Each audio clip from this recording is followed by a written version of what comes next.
yet, but that probably will be added at some point. They want to put a big sliding steel door here. Yeah. Lock everyone out. This is construction. In Charlotte, once you get to the construction part, they have tile floors. They're always coming with money shoes.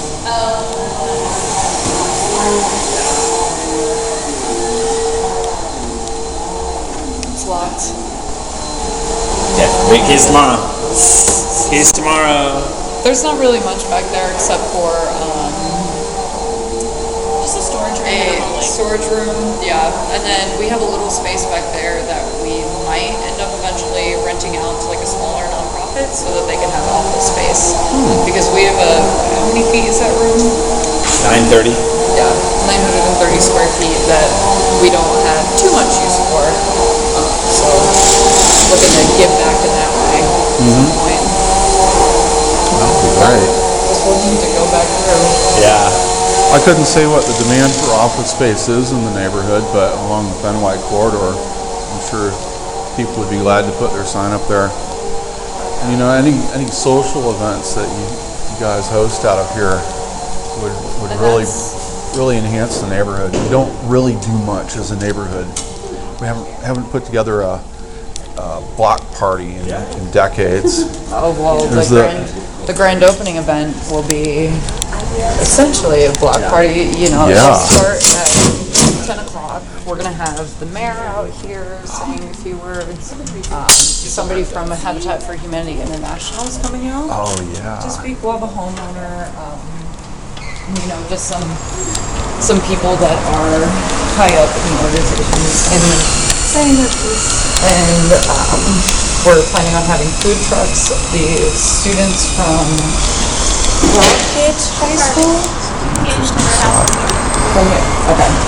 Are bringing their band out.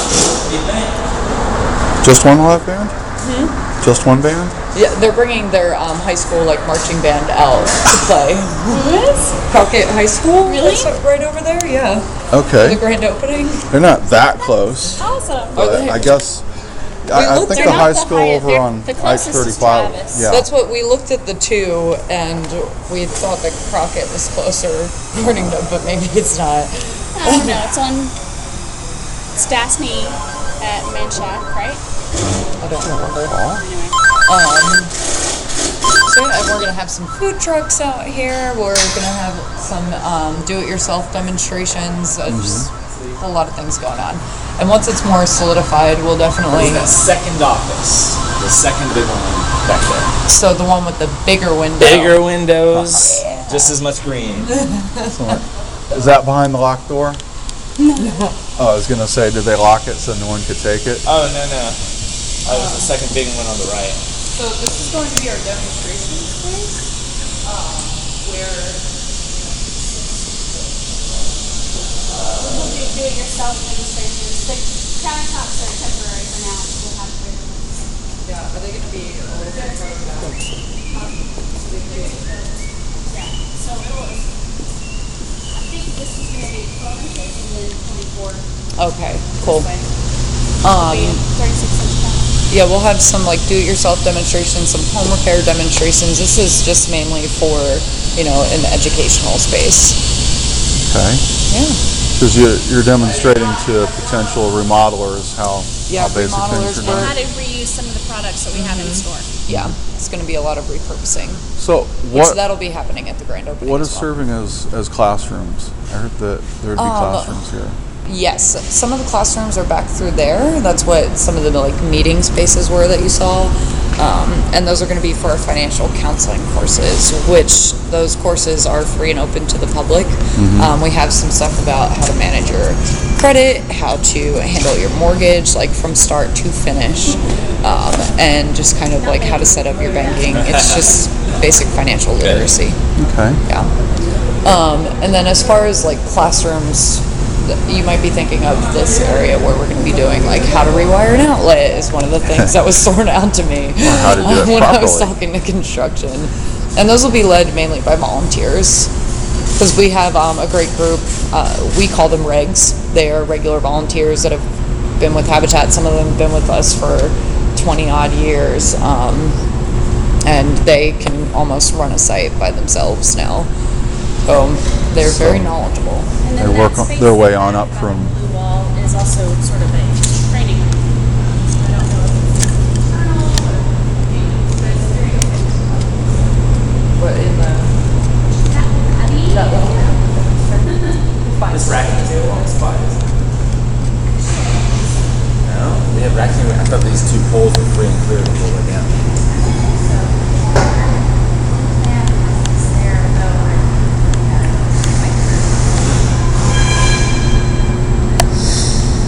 Just be on the other side.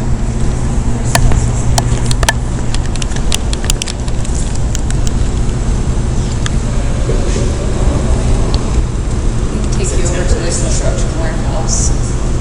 Okay.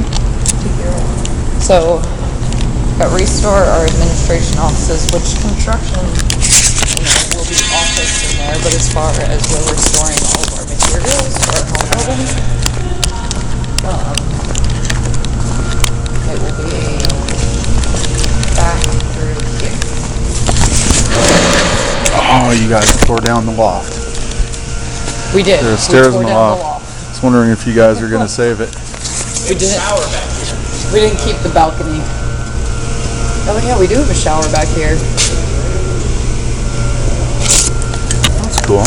Yeah, so this is going to be also where, like, we'll keep all of our lumber and tools and supplies in here, but it's also where volunteers and our construction crew come in and they actually build the frames of the walls. So that'll be happening in here as well. Move them on out. I've been in Some here big a while. doors. So I understand this is Habitat for Humanity is actually leasing the building from another concern that purchased bought the this. building. Yeah, You bought it. We bought it.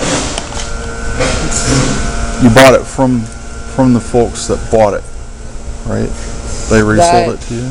That I don't know if it was a resale, It but was like an out of town or even out of country owner that didn't want to let go of the building, but they were talked into it by an investment firm that you guys worked with. Austin Habitat owns this building. They Yeah, I don't know we do. how it came to that, but yeah. we own it. That However, was the gist of an earlier the article I old read. Restore we recently sold and have been leasing back while we're still there until this was ready. Okay. So So you sold it and you're leasing it to stay in there to stay until for now. during the transition. But yeah, this building it's ours. Free and Outright. clear. You do whatever you want with it. Yeah. I'm not sure if you Hey, saw the guy that. does the roof have the solar panels in yet? Not yet. They'll be They're in still- within the next 40 days. They're still planned. Oh Awesome. yeah, the infrastructure is in here. Uh huh. The- They'll produce more wiring. power than you'll actually need on site. Greg? What I was told. It'll be 254 No, kilowatts. Yeah, we'll hit about Someone 254.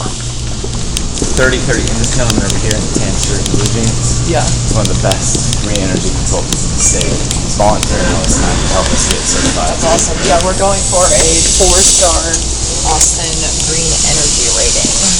4 stars. It gets scary when you're producing more than you use, because then you really have to worry about the numbers, what it costs you to produce it, what it costs, what Austin Energy is going to pay you, and but if you're only producing a fraction, like we are, a third, then it's fine. You know you'll use it all. Does Austin Energy have a program where you can even make money selling them power? Yeah, you can dump back onto the grid if you're not in downtown. Yeah, But are you donating it, or do they actually credit? they credit you. They do. Yeah. And they're paying us 9 cents a kilowatt hour. It's part of their distributive generation program where they incentivize folks producing their own solar on site. Now, see, usually energy companies don't incentivize that because it competes with their own product. Most for-profit energy companies don't, since Austin Energy's main customer is the citizen and they care more about the environment, not just, shareholders. Yeah. They're a lot better utility. There's a diminishing possibility that I might be working for Austin Energy this fall. Gotcha. But They're tough to get onto. I'll be a contractor for time immemorial if they call me back. I was all but hired, and they triggered a reorganization, which also involved a hiring freeze. Right. So they're like, okay. Just hang tight. We'll call you back in November. I have to run to an Austin Energy meeting here on site. Okay. It was great seeing you. It's great seeing you. Yeah, definitely. See you in a little bit. Nice to meet you. So yeah, this is going to be our receiving area. You put stairs into the up there. We're also in talks with just some local people that want to volunteer their time to come in, and when we get donations of furniture that's broken or needs some repairs, that they would come in and actually repair it for us, so that it was like brand new when we put it on the floor. So the donated goods are going to come in. Yes, and I'll actually door show you. And We'll go out to staged along these shelves, I guess. Ooh, that smells bad. So it's going to be a drive-through donation. Okay. So you'll be able to just pull up to this side of the building, which I guess you can tell. They'll still have to back up, right? Or they'll be driving through this. So that's sort of that's a drive-off. Here, and then you go right out here. Right. So yeah, it's going to be our donation area. Although they have to go that way because this is within the one-way zone. Maybe you can get that redone. Get that redone. That's why I think Claire was asking you how people in the neighborhood kind of feel about going two ways down that street. But that's something that we'll have to talk to the city about. It was the association president who used to live on the hilltop over here. She's just passed.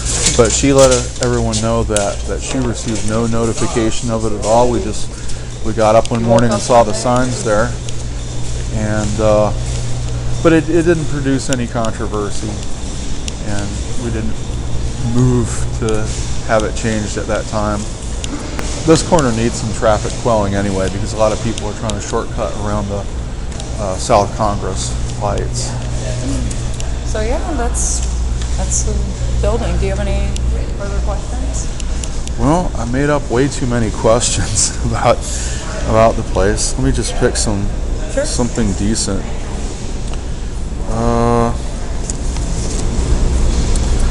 So let's see. I understand the internal design was done by Weiss Architecture, Richard Weiss. Yes. And that's the husband of the CEO. She is actually no longer with us. We have an interim CEO right now, but we're, finalizing somebody that we're rehiring. Okay. So who's the interim CTO? His name's Ken Corby. He's actually the vice chair of our board. Okay. And he stepped up and into her shoes when she left. Yeah. Well, it's good that someone was there. What products are probably in the most high demand? In the most high demand? I'd say that we have a ton of people that are coming in to buy doors. It's one of the things that sells the most. We have a lot of cabinets as well. Are you looking for an assortment of a dozen doors that, vintage doors that match or something like that? And the things that we really need the most in here are, we're looking to really up our furniture supply that we have. And so it's not just plywood, it's finished goods like that too. It's finished goods as well. Yeah, we look for anything from, old doorknobs that are in good condition to an entire, dining room set. So we take it all. Okay. So Habitat for Humanity does pick up stuff if there's we do pick up things, but there are, we wouldn't go out to pick up just one single door. Like, we need to make sure that it's something substantial donation. Substantial, yeah. And if you go to our website, we have like an area that you would go in to fill out a form to donate, and you can load pictures and everything, and we kind of decide from there. Okay. And there's probably a description of what standards you follow. Yes, there is. Of course. Yeah, we have a whole page dedicated to what you can donate and what you can't donate. Kind of like the recycling instructions. Stuff that looks just like other stuff, but that doesn't go in. How many other restores are there? Nationwide or Yeah. in Austin? Both? Okay, so in Austin, it's just us. And, we are going to be shutting down the location on the east side, so this will be the only Habitat for Humanity 310 restore in Como. Austin. And then nationwide, I think there's a little over 800. Okay. But we were actually the first in the nation, the Austin Habitat for Humanity restore. Wow. Yeah, so we started we got the ball rolling. Well, that's awesome. This is the first one.